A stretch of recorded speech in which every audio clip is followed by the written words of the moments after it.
Un cordial saludo a todos los oyentes de Radio María. Un día más, con la gracia del Señor, nos disponemos a realizar este programa radiofónico llamado Sexto Continente, que lunes y viernes de 8 a 9 de la mañana, una hora menos en las Islas Canarias, realizamos aquí en directo en Radio María España.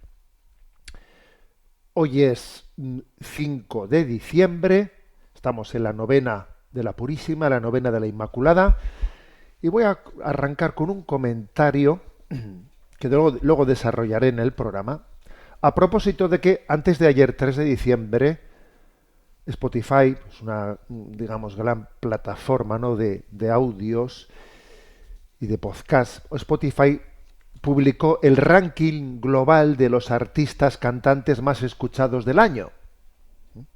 Es cierto que el año todavía no ha terminado, pero bueno, ya se publica así, digamos, momentáneamente, ¿no?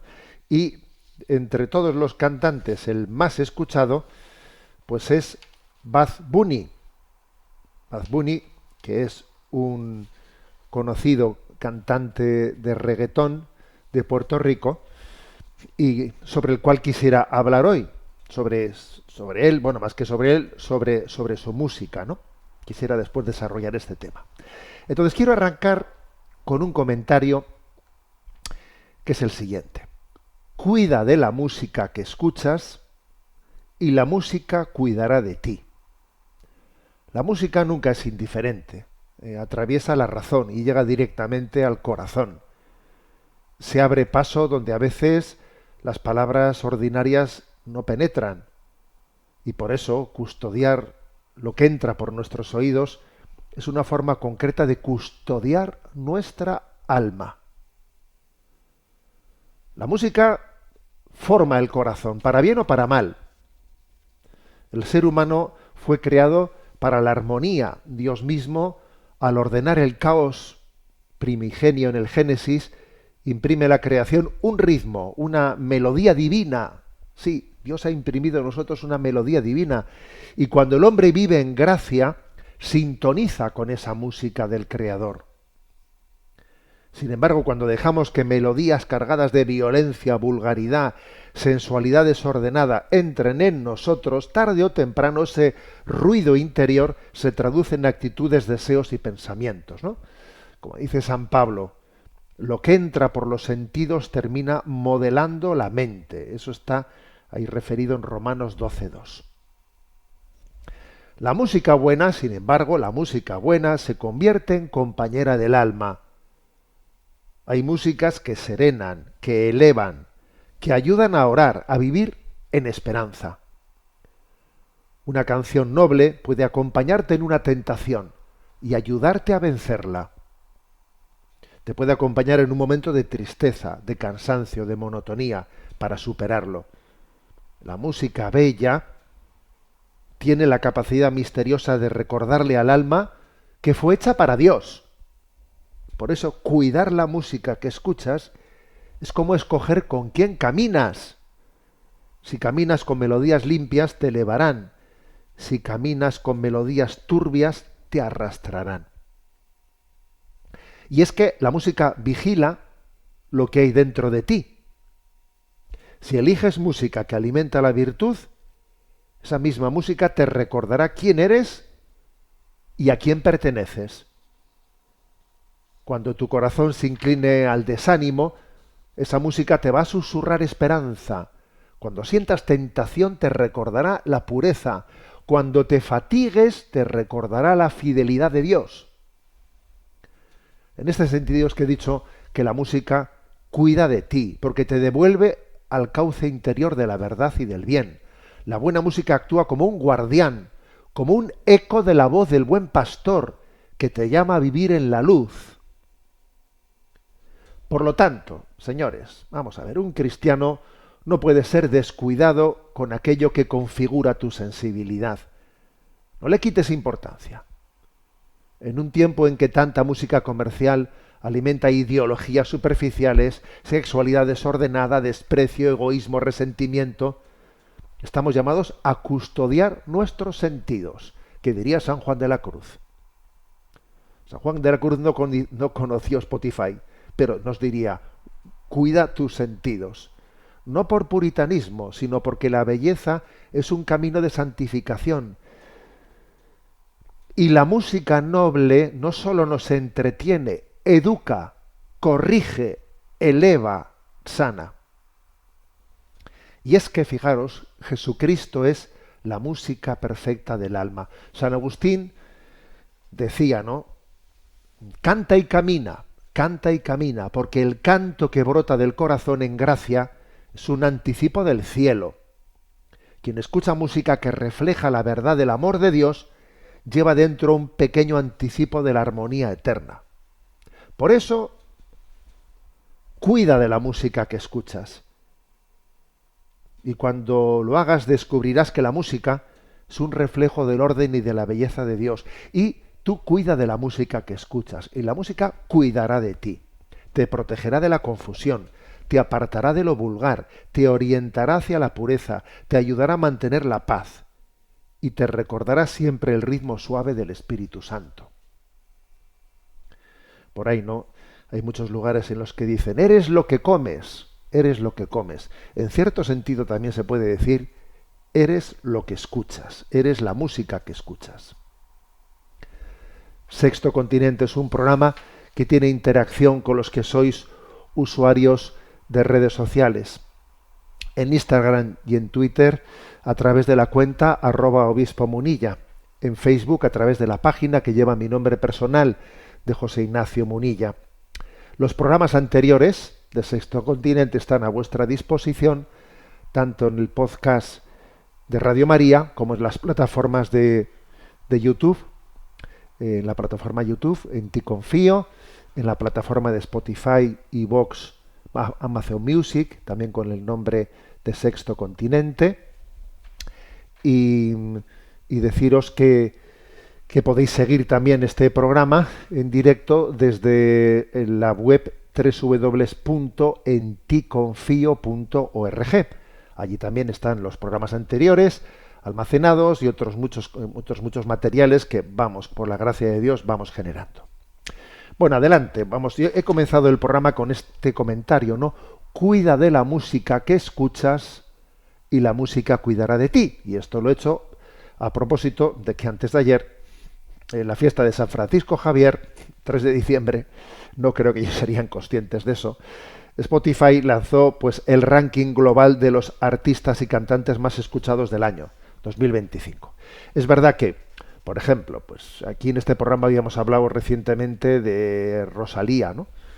Bueno, Rosalía ha publicado pues muy recientemente, ¿no? Pues un nuevo álbum, y claro, pues supongo que ella habrá salido mal posicionada, porque si su álbum está recién publicado, no ha tenido tiempo todavía de posicionarse en el ranking de todos los más escuchados, ¿no? Bien, bueno, no entro yo en detalles, que además soy absolutamente ignorante de ellos, ¿no? Pero hay un dato que llama la atención, y es que ¿cuál es el artista más escuchado, el que tiene más descargas? Pues un tal Bad Bunny, conejito malo significa, ¿no? En inglés, Bad Bunny, que bueno, pues que resulta que es el más escuchado, que le quita el lugar al Taylor Swift, a esta famosa cantante norteamericana, ocupa el primer lugar.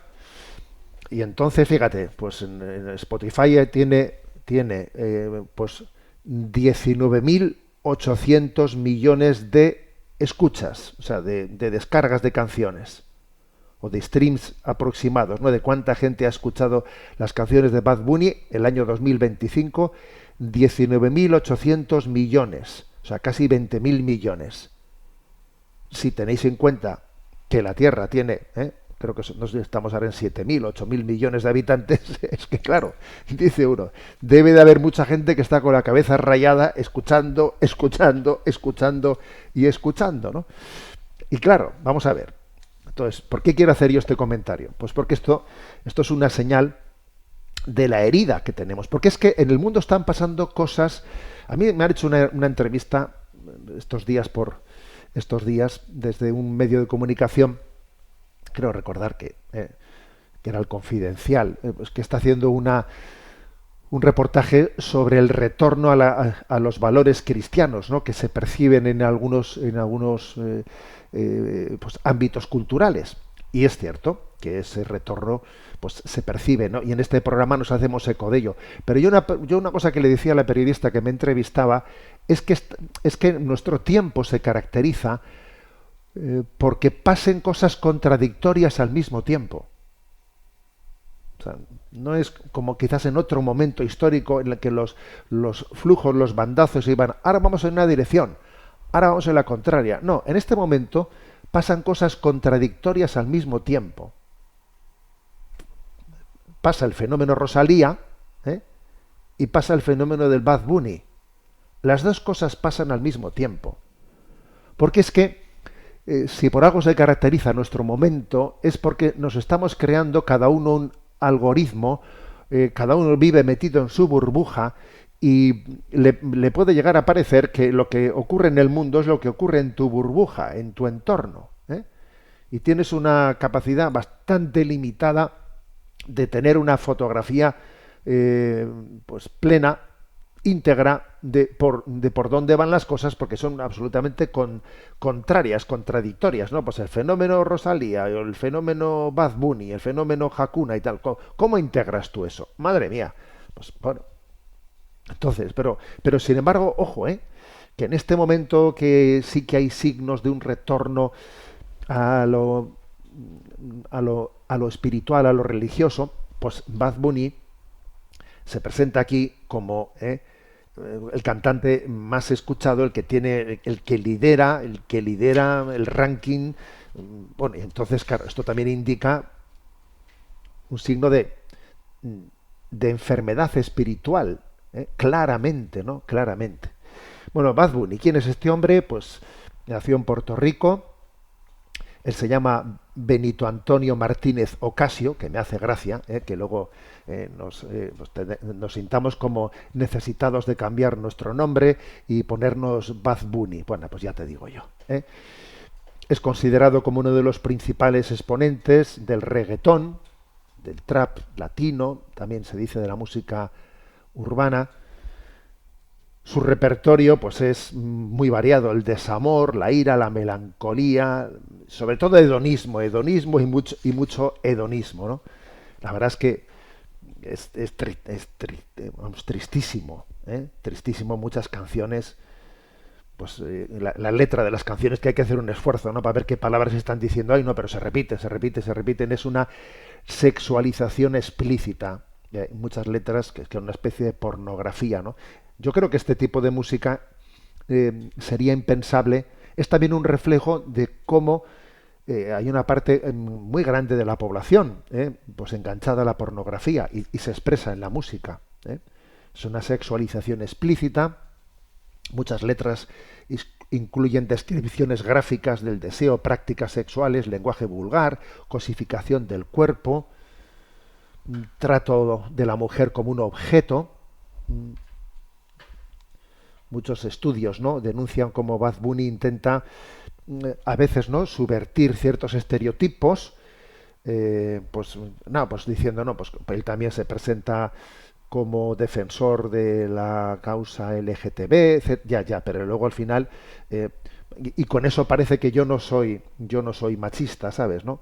Ya, pero en fondo que sí, ¿qué más dará si todo es lo mismo? En el fondo todo es una hipersexualización, una objetivación. ¿eh? Hay una canción, Vaticano, bueno, es una mezcla de crítica cultural, provocación, ambigüedad moral, búsqueda del impacto comercial, que es una auténtica pena,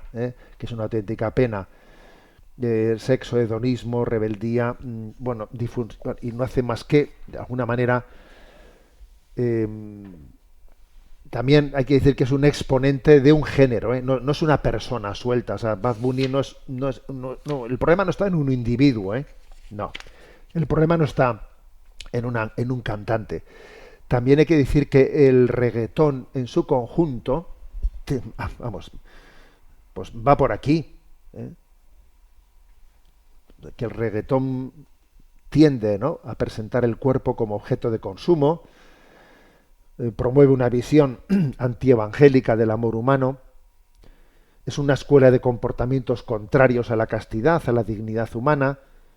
Subraya siempre esa especie de dominación sexual. Fomenta la reducción de la persona a una capacidad erótica. A ver, yo diría que el reggaetón, en el fondo, es una especie de catequesis invertida. Catequesis invertida del amor humano. Cristo vino a enseñarnos a amar. Pues aquí viene el reggaetón, ¿sabes? Vamos, seguro que igual también habrá dentro del reggaetón alguien que intente meter alguna letra positiva, ¿eh? Pero es que al final las cosas priman lo que priman, ¿eh? Es una el reggaetón ha acabado por hacer que nos parezca normal lo corriente, ¿eh? En esa tendencia a normalizar lo corriente, lo que ocurre, ¿eh? Lo que ocurre. Entonces, si la impureza está triunfando, pues aquí lo cantamos y hacemos que nuestro horizonte sea lo que ocurre. Luego, esto es normal. Esto es lo que está haciendo el reggaetón, ¿eh?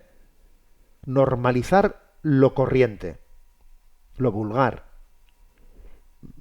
para que no exista un pudor, ¿sabes? Para que no exista un pudor que te ponga un cierto freno diciendo, oye tú, ¿eh? No, para que no exista ese pudor. Entonces, esto es lo que hay, ¿eh? Es una especie de catequesis invertida que se opone frontalmente a la pureza del corazón que Cristo nos pide en el Evangelio, ¿no? Que nos aleja del dominio propio, nos inunda de imágenes impuras. Y también hay que decir que, además del tema moral, desde el punto de vista estrictamente musical, o sea, desde el punto de vista estético, técnico, artístico, pues es que también hay muchísima. Yo no soy un entendido musical, pero bueno, yo creo que no hay que serlo, pues para darse cuenta de que esto es una pobreza musical, una monotonía, una escasa armonía, una falta de desarrollo, es una falta de creatividad rítmica, una escasez de síncopas, repetición del mismo compás durante toda la canción, y dale que te pego, y dale que te pego, ¿no? Se habla aquí como que el dembow es un patrón. ¿Qué es el dembow? Pues el dembow es esto que vais a escuchar ahora mismo. Este es el dembow que le...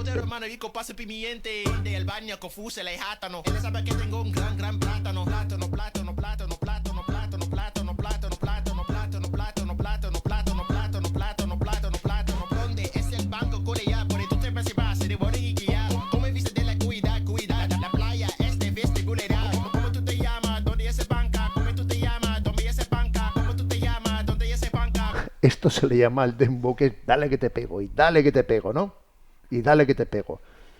Con uno, con un acorde, con dos, con tres, con cuatro como máximo, con cuatro acordes tengo hecha la canción, vamos, ¿no? Ahora, esto fijaros, es que no se puede comparar con la salsa, el jazz o con el pop sofisticado, que vamos, que está a 1000 años luz, ¿no? Repetición de frases para rellenar el ritmo. ¿Cómo tú te llamas? ¿Cómo tú te llamas? Pero vamos a ver, ¿eh? Es un vocabulario básico. Por supuesto que aquí, en la mayoría del reggaetón, la letra casi no cuenta nada. Y cuando empieza a contar, más vale que no contase, claro, ¿eh? Más vale que no contase, porque eso es repetición de obscenidades, etcétera, ¿no? Entonces, claro, incluso desde el punto de vista artístico, si se compara con otros géneros, y géneros que también se llaman latinos, ¿no? Pues es que, claro, tiene mucha menos pues riqueza rítmica que la salsa, mucha menor riqueza armónica que el bolero, bueno, o que el tango, la balada. O sea, es una versión empobrecida tremendamente, ¿no? Que va de la mano, va de la mano la crisis moral, la crisis moral, con la crisis también de la pobreza musical. Las dos cosas van de la mano. Entonces, pues aquí se nos da la noticia, señores. La noticia es ranking global de artistas del año 2025. Bad Bunny, campeón. Pues muy bien, señores, esto es lo que hay. Este es el retrato de un mundo absolutamente convulso, contradictorio, en el que están pasando muchas cosas contradictorias, pero nosotros vamos a intentar tener conciencia de que esto es sanable, de que esto es sanable, ¿eh? Sí, porque es que el Señor ha venido a, a cuidarnos, ¿eh? Y por eso yo he hecho ese comentario. Cuida de la música que escuchas y la música cuidará de ti. Bueno, vamos a tener ahora un momento de oración y descanso musical y precisamente he dicho, a ver, ¿cuál es la canción dentro de Hakuna, que quizás es el grupo musical que en este momento cristiano que tiene pues más renombre internacional, o uno de los que más está teniendo, ¿no? Por lo menos, ¿cuál es la canción más escuchada de Hakuna? Pues lo he buscado, ¿no? Lo he buscado y según los datos que he obtenido es Huracán, una canción en la que, como vamos a escuchar, por una parte se expresa la búsqueda de Dios, el sufrimiento de que a veces uno parece que clama, parece que Dios no te escucha, parece que ¿dónde está Dios? Y yo clamo, yo suspiro, yo grito mirando al cielo, y luego pues está también la respuesta de Dios en la que Dios te dice, yo estoy escondido en este trozo de pan. Lo escuchamos y oramos por ello. Y oramos también por todas las personas, que sé que en este programa hay muchas, sé que hay muchas personas que tienen la vocación musical. Y tenemos que orar por esta vocación, por los que tienen ese don, tienen ese talento musical, para que Dios les dé la gracia de recibir los dones del Espíritu, que les dé mayor capacidad de belleza, mayor capacidad de autenticidad, y para que esos dones que Dios les ha dado sean capaces de ser fecundos y fértiles, ¿no? Para que muchas almas, ¿no? Entren en esa armonía interior que el Espíritu Santo, ¿no? Que el Espíritu Santo quiere darles, para que desde la música sintamos el ritmo suave del Espíritu Santo. Oramos con esta canción de Hakuna, Huracán. Seguimos en esta edición de Sexto Continente y paso a comentar una noticia de actualidad que ayer mismo se hacía pública. Bueno, ayer saltaba a los teletipos y me parece muy interesante. Viene de Italia. El titular es: Italia aprueba el PIN parental obligatorio para la educación sexual en las escuelas. Este es el titular, tal y como ayer lo ofrecía Infocatólica. Es decir, repito, la palabra PIN parental, supongo que la conocéis, quizás esta es una palabra más conocida en España.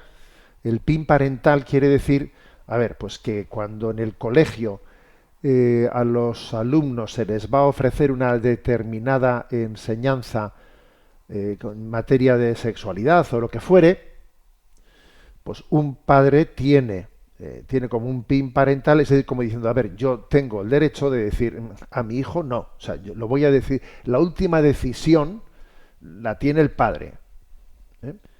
Y aquí en España hubo una propuesta de una cosa similar por parte del partido político Vox y fue finalmente pues rechazada hace unos años, ¿no? Y se quedó con el nombre popularmente de PIN parental. Bueno, lo digo porque este programa se escucha en otros lugares, igual no se entiende esa expresión de PIN parental. Igual que un padre tiene un PIN parental puede tenerlo para ver su hijo en qué sitio se mete en Internet o en qué no se emite en Internet. Yo tengo un PIN parental y digo, aquí se mete, aquí no se mete. Bueno, pues eso para la escuela. O sea, yo tengo derecho a controlar en la escuela a mis hijos qué les están dando. Entonces, pues es que me parece que es muy importante que Italia, me parece que es el primer país que da este paso, creo yo, no estoy seguro, tendría que comprobarlo. Pero en la Cámara de los Diputados italianos se ha aprobado un proyecto de ley denominado Disposiciones en materia de consentimiento informado en el ámbito escolar. El texto establece que toda actividad curricular o extracurricular en centros de educación secundaria que aborde temas de sexualidad, afectividad, relaciones y orientación sexual va a requerir consentimiento previo de las familias. Debe obtenerse ese consentimiento para estudiantes menores de edad, y si son mayores de edad hay que informarle previamente al mayor de edad a ver qué le vamos a dar, hacerle, a ver si él lo consiente o no lo consiente, ¿no? El formulario informativo tiene que dársele 7 días antes de la actividad, con indicación detallada de objetivos, contenidos, modalidades y qué expertos lo van a dar, ¿no? Por otra parte, las escuelas infantiles y primarias quedan excluidas de cualquier actividad de educación sexual que deberá seguir exclusivamente las indicaciones de los programas oficiales, ¿no? Bueno, entonces los defensores del proyecto argumentan que la medida se basa en el principio constitucional italiano, ¿no? Del artículo 30 de la Constitución italiana, que dice una cosa que también dice la Constitución española y muchas otras constituciones del mundo, que es un deber y derecho de los padres instruir y educar a sus hijos. Es que, claro, esto lo dicen mal que les pese a muchas personas, mal que les pese a todos los defensores de la teoría gender, de toda esta agenda, ¿no? De toda esta agenda gender, LGTB, etcétera. Claro, mal que les pese la Constitución, la mayoría de las constituciones fueron formuladas cuando todavía existía un sentido común para decir que es deber y derecho de los padres instruir y educar a sus hijos, ¿no? Entonces, si la familia o el estudiante deciden, estudiante mayor de edad, ¿no? O si la familia de los menores de edad deciden no participar, la escuela está obligada a prever otras actividades formativas alternativas que no estén improvisadas, que estén bien pensadas y que estén incluidas en el plan de oferta educativa. Entonces, el centro educativo asume la responsabilidad de autorizar a profesionales si van a entrar de fuera a dar... O sea, la responsabilidad es del centro y tendrá que hacerse responsable de qué gente ha traído, ¿no? El proyecto prevé la obligación de la presencia de un docente del centro en caso de que venga gente de fuera a las aulas, ¿no? Entonces, bueno, pues esto se ha aprobado en Italia. El ministro de Educación no es del partido de Giorgia Meloni, pero bueno, están en coalición con la presidenta Giorgia Meloni. Esto se ha aprobado por mayoría en la Cámara. Y claro, pues hemos visto las protestas de la oposición, ¿no? Las protestas de la oposición, de lo que se llama la izquierda, etcétera. Que bueno, pues que leo algunas de las reacciones que han tenido. Lo que ha hecho hoy la derecha es muy grave, es lo contrario de lo que serviría en este país para contrastar la violencia de género y prevenirla. Tú fíjate. O sea que para prevenir la violencia de género y prevenirla hay que excluir la decisión de los padres, ¿no? Por visto lo que decidan los padres, lo que decidan los padres, eso va en contra de prevenir la ideología de la violencia de género. Tú fíjate, qué argumento. Otras críticas. Esto es un reflujo anticientífico que produce hoy daños muy graves. Estáis demoliendo la escuela pública, dice. No, oiga, lo que se está diciendo es que los padres sean los que tienen el derecho a educar a sus hijos. Estáis demoliendo la escuela pública. ¿Qué es entonces la escuela pública, señor? El gobierno va en dirección opuesta respecto a las indicaciones de la OMS, ONU, UNESCO y Parlamento Europeo. Eso es verdad. Va en sentido opuesto, sí, señor. Es que yo creo que es el sentido común. O sea, todas estas han sido las críticas, ¿no? Pero también ha habido asociaciones por familia, obviamente. Hay allí una red de asociaciones en Italia que tiene como título Ditelo sui tetti, dilo a los cuatro vientos, ¿no? Que ha subrayado que esto es un instrumento que ayudará a los padres a conocer, individualizar y rechazar por anticipado proyectos inapropiados que promueven entre los menores, que si el género fluido, el aborto, el útero de alquiler, una visión de ideologización de la sexualidad. Bueno, esta es la respuesta que ha dado, ¿no? Este portavoz de esa plataforma Pro Vida y Familia. Entonces, a mí me parece que es un paso muy importante. Y además, con todos mis respetos, es que es de derecho natural, es que es la consecuencia lógica de la afirmación de la Constitución de que son los padres los primeros responsables de ese derecho deber de educar a sus hijos, ¿no? Y es que en el fondo aquí vamos a ser claros, Aquí hay dos concepciones antropológicas y sociopolíticas que están en tensión. Lo de decir en tensión es una forma suave de decirlo, ¿no? Hay dos fórmulas.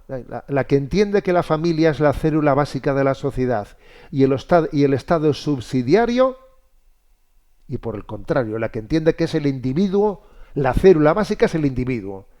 Y en la práctica es el Estado el que lo decide todo, con el pretexto de proteger los derechos del individuo. Aquí, señores, hay dos concepciones, ¿eh? Esto ha ocurrido a lo largo de la historia, pero especialmente en los debates contemporáneos. Dos visiones del ser humano y de la organización social. El modelo educativo, esto configura el modelo educativo, configura la estructura del Estado, configura la comprensión de los derechos y deberes, la noción de libertad. Es que estas dos concepciones cambian la cosmovisión, ¿no? La primera, la que dice que la familia es célula básica de la sociedad y el Estado subsidiario, está profundamente arraigada, obviamente, ¿no?, en la tradición cristiana, pero también en la filosofía clásica, señores.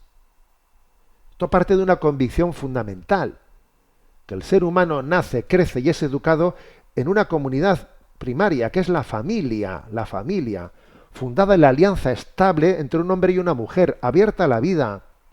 Esto no es una construcción ideológica, ni una invención de nadie, es una realidad natural. Es el lugar donde el niño recibe identidad, valores, afecto, lenguaje, sentido de pertenencia, orientación moral. Y de aquí nace pues un principio decisivo, que es el principio de subsidiariedad, que está definido en la doctrina social católica, pero que también está, yo diría, en esa filosofía, ¿no? En esa filosofía clásica, ¿no? Que es lo que decimos es que lo que una instancia, ¿qué es el principio de subsidiariedad? Lo que una instancia inferior puede hacer no debe de ser asumido por la superior.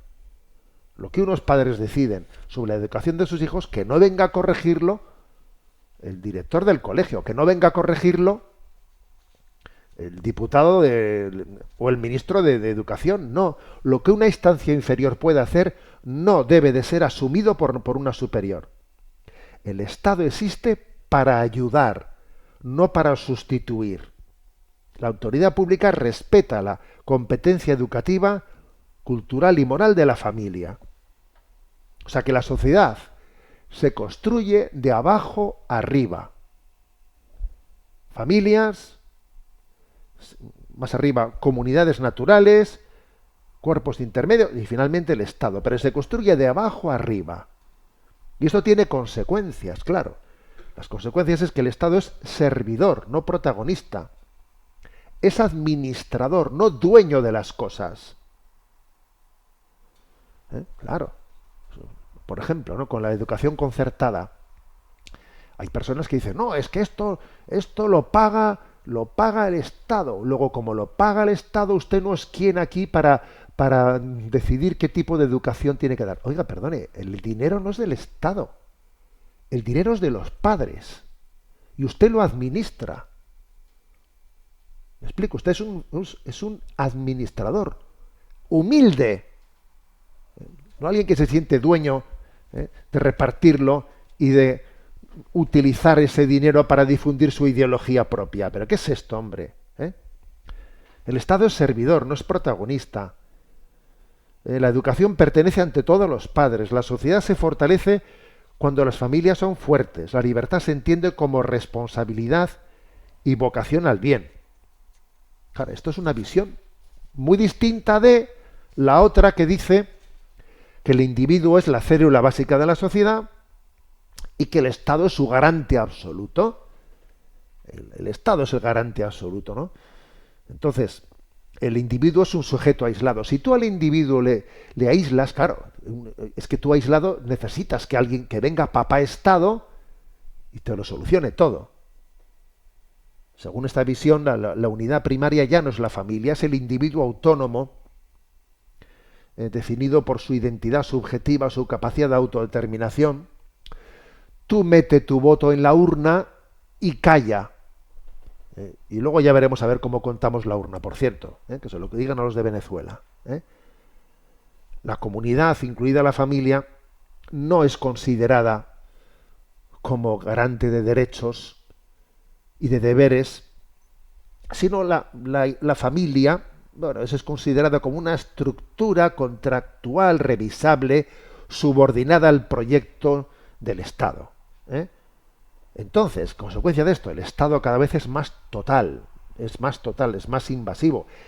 Entonces, si el individuo es la célula básica de la sociedad y no la familia, aparece un problema. El individuo aislado no puede protegerse, no puede autoeducarse, no puede sostenerse sin vínculos. Y aquí viene Papá Estado a educar en nombre de los individuos, a regular la moral en nombre de los individuos, a redefinir la familia, a redefinir qué es el matrimonio, y el Estado va sustituyendo progresivamente a los cuerpos intermedios. O sea que la exaltación del individuo desemboca en la hipertrofia del Estado, que termina diciendo: yo te voy a garantizar tus derechos. Tú lo que me estás haciendo es impedir crecer y madurar. Entonces, la educación se estataliza, la familia pierde reconocimiento y autoridad. Claro, esto es tremendo. Esto es un choque de dos cosmovisiones, señores, y es importantísimo que tengamos en cuenta que estas dos cosmovisiones están en liza continuamente, continuamente están en liza. Nosotros creemos que la persona está absolutamente ligada a la familia. Hemos crecido en familia. O sea, la persona es relacional, es relacional. Entonces, la familia no es un contrato, es una vocación natural y sobrenatural. El Estado no es un creador de derechos, es custodio de los derechos que la persona recibe de Dios. Repito esto, El Estado no crea derechos, los tiene que reconocer. Entonces, claro, en conclusión, dos concepciones. La familia, sociedad, Estado, subsidiarios, la construcción de abajo arriba, la persona es relacional, el Estado ayuda y no sustituye, o la conclusión de que todo se construye de arriba a abajo. El individuo es autosuficiente en teoría, pero el Estado es el que termina controlándolo todo.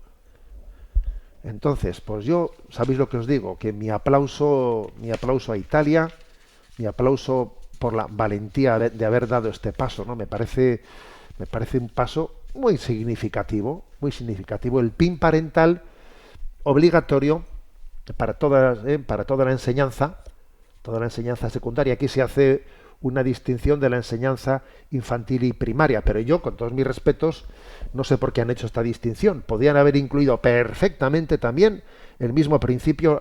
Bueno, aquí lo que pasa es que viene a decir que en la primaria que no se incluya. Es que se debe de incluir una buena educación afectivo-sexual en primaria, Es que los niños también necesitan esa educación afectivo-sexual. O sea, no hay que esperar a que alguien ya esté en secundaria para empezar a enseñarle lo que es la verdadera afectividad y la sexualidad. Porque es que los niños se están metiendo en pornografía con 9, 10 años, lo que nos dice la estadística, Bueno, entonces la verdad es que igual también me faltan datos. Me faltan datos para entender por qué se ha hecho esta distinción entre PIN parental de secundaria y primaria. Pero, en cualquier caso, yo aplaudo con las orejas, aplaudo con las orejas este paso dado en Italia, y ojalá este tema pueda llegar a España, ¿no? Pueda llegar a España y a todos los países hispanoparlantes y a todo Occidente y a todo el mundo, porque estamos hablando de un derecho natural, de un deber, derecho-deber, que muchas veces el deber no lo ejercemos, que dimitimos, que es muy cómodo decir: este asunto que se ocupen en la escuela yo me quito de en medio. Ojo, que puede haber irresponsabilidad por parte de los padres, de que tu hijo está ahí escuchando al Bad Bunny, metido en la pornografía y metido en no sé qué TikTok, ¿sabes? A ver, que es que a veces tenemos también nosotros una responsabilidad grande que no la ejercemos, ¿no? Bueno, pues vamos adelante en nuestro programa de Sexto Continente. Sabéis que tenemos también un momento de la participación de los oyentes y hay un correo electrónico que está habilitado para ello, ¿no? Que es el correo electrónico sextocontinente@radiomaria.es, sextocontinente@radiomaria.es, y en estos minutos que nos quedan de programa vamos a atender las consultas que nos han llegado y que se nos presentan desde la emisora. Muy buenos días. Muy buenos días, monseñor. Pues sí, Miguel Ángel Irigaray realiza desde Pamplona la siguiente pregunta. Estimado monseñor Munilla, asistimos últimamente a una creciente presión del presidente de los Estados Unidos, Donald Trump, sobre quién ocupa la presidencia de Venezuela, Nicolás Maduro, para que abandone el poder. Me pregunto si, de acuerdo con la doctrina social de la Iglesia, sería moralmente lícito, en caso de que sean infructuosas todas las medidas de presión diplomática, una invasión estadounidense para deponer a Maduro o incluso el asesinato de este dirigente que oprime a su pueblo si no acepta las medidas pacíficas para irse. Es claro que Venezuela, como Cuba, son países hermanos que necesitan ser liberados y me temo que no lo conseguirán por sí mismos, sino que necesitan la firme y fuerte ayuda exterior para conseguirlo. Algo habrá que hacer, ¿no le parece? Cordialmente, Miguel Ángel Irigaray. Bueno, esto que plantea Miguel Ángel Irigaray es un tema que en estos días está en muchas conversaciones, ¿no? Y conversaciones también de discernimiento desde el punto de vista de la doctrina social. Porque es cierto que, claro, que lo que ha pasado en Venezuela es gravísimo, ¿no? Es gravísimo el hecho de que se produzca un pucherazo de esas dimensiones, que no se respete la voluntad popular, que se imponga, esto está ocurriendo además, ¿no? Esa imposición dictatorial contra la libertad, pues está ocurriendo también en otros países, como ya ha ocurrido en Cuba, como en Nicaragua. Bueno, entonces claro, la pregunta, ¿está moralmente aceptado en un caso así el tiranicidio o el recurso a una acción militar para derrocar a un régimen? Pues es un tema delicado, ¿eh? Es un tema delicado en el que, claro, desde luego sí que hay razones, razones para ello, pero es cierto que también hay que hacer un cálculo de prudencia que de alguna manera discierna sobre si los efectos que podemos causar no van a ser incontrolables, no van a ser incontrolables, o si el remedio no va a ser peor que la enfermedad. O sea, ese es un discernimiento que tiene que estar incluido en la ecuación, que yo no me atrevería, ¿no? No me atrevería a decir en este caso sí, en este caso no. No, creo que hay motivos, ¿no? Pues para entender que hay razones para llevar adelante el derrocamiento de un gobierno que está violentando completamente, ¿no? Pues la voluntad popular, y que está violentando todos los derechos de un pueblo, generando sufrimientos tremendos, etcétera. Bien, pero es verdad que a la hora de intervenir hay que tener un plan que tenga garantías de éxito, o por lo menos un tanto por ciento de garantías de éxito grande, ¿sabes? Eso es una primera cuestión. Otra cuestión es si es correcto que Donald Trump, él, así, ¿no?, de una manera autócrata, pasando absolutamente por encima de organismos internacionales, vaya a ser él el que lleve adelante eso sin contar con nadie. Yo creo que eso, o sea, se está generando una forma de ejercer la política de una manera autócrata que es impresentable y contraria a la sensibilidad, vamos, a la doctrina social católica. ¿A qué entiendo yo por ser autócrata?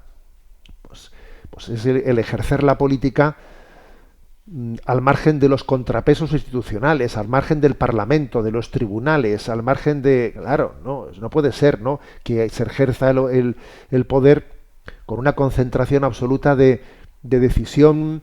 No, una cosa como esta debiera de tener, ¿no?, pues un un respaldo de organismos internacionales importante, una coalición internacional importante. No, o sea, entrar en una nación así porque un presidente de una nación concreta, ¿no?, tome la decisión de manera totalmente, además sin pasar ni por su parlamento, él en exclusiva, yo, a ver, me parece que es una forma de ejercer el poder de manera autócrata que está configurando el momento actual que vivimos. Y eso yo creo que es dejar al derecho internacional totalmente vamos, en el armario.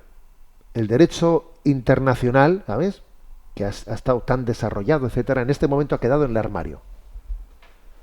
Que también eso es por motivo de que las instituciones internacionales han caído en descrédito, porque la ONU ha caído en descrédito. Sí, pero vamos a ver quién tiene la culpa, ¿eh? Porque es que los organismos internacionales han caído en descrédito porque también las naciones los han manipulado.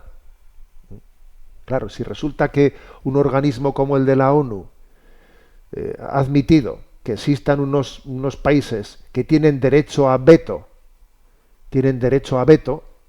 claro, entonces eso acaba cayendo en descrédito ese organismo. Entonces, porque claro, que Estados Unidos o que Donald Trump recurra a decir la ONU no tiene ninguna autoridad moral, bueno, es que igual también resulta que igual Estados Unidos tiene cierta responsabilidad, de que la ONU haya perdido toda autoridad moral. Entonces, yo creo que la respuesta a la pregunta de Miguel Ángel es, o sea, sí existen razones para pensar, ¿no?, en la posibilidad de tener que hacer una intervención armada para devolver la libertad a un pueblo. Obviamente hay que agotar todos los recursos del diálogo. Bueno, a mí me ha llamado la atención que han llegado ahí noticias de que hay algunos contactos con Trump y diplomáticos, etcétera, pero hay que agotar todos. Hay que hacer un cálculo de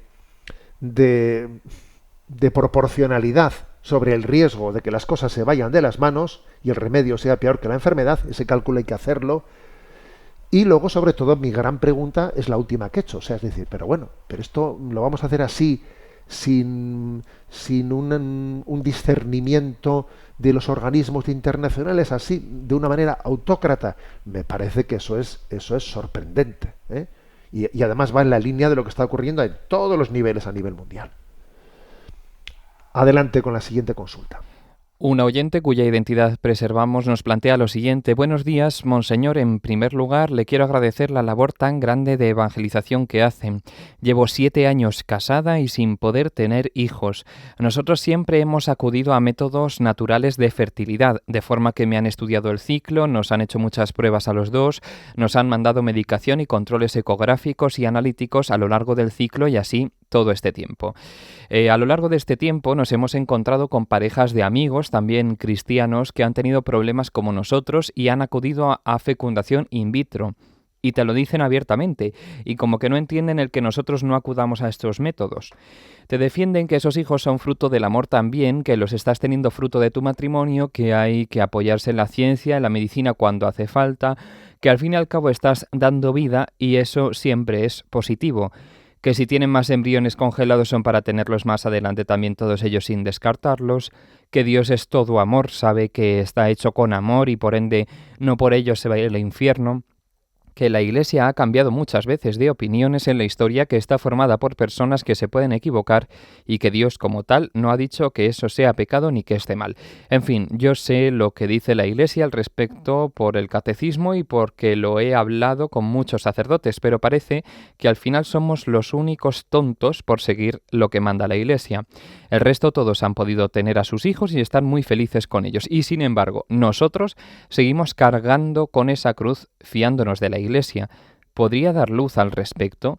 Creo que hay mucha desinformación entre todos los que padecemos de infertilidad y somos cristianos entre lo que está bien y no. Rezo por usted y sus intenciones. Gracias y saludos.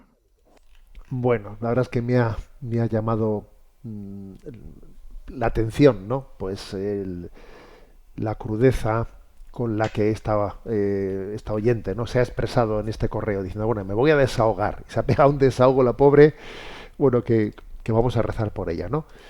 Bien, toda esa expresión que además se ve que, claro, que ella tiene el peso de todo lo que tiene que escuchar y todo lo que tiene que decir.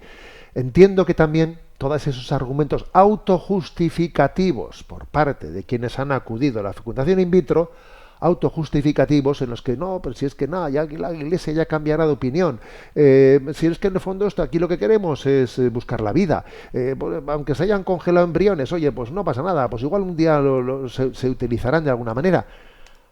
A ver, todos esos argumentos son autojustificatorios, ¿no? Autojustificativos, y que de alguna manera lo que están siendo utilizados como una tentación para quien quiere permanecer fiel.